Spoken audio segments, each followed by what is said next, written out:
হরে কৃষ্ণ জয় নিতাই। সকালে ঘুম থেকে উঠে দুহাত জোড় করে প্রথমে করদর্শন মন্ত্র বলতে হয়। এই করদর্শন মন্ত্র বললে সারাদিন সুখ সমৃদ্ধিতে আপনার কাটবে। তাই প্রত্যেক সনাতনীর কর্তব্য প্রভাতে উঠে করদর্শন মন্ত্র পাঠ করা। আসুন করদর্শন মন্ত্র জানি। कराग्रे वसते लक्ष्मीः, करमध्ये सरस्वती, करमूले तु गोविन्दः, প্রভাতে করদর্শনম।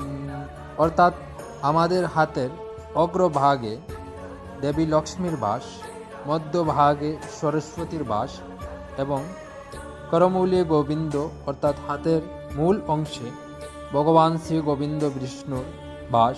তাই সকলেই প্রত্যেক দিন এই করদর্শন মন্ত্র পাঠ করা আবশ্যক।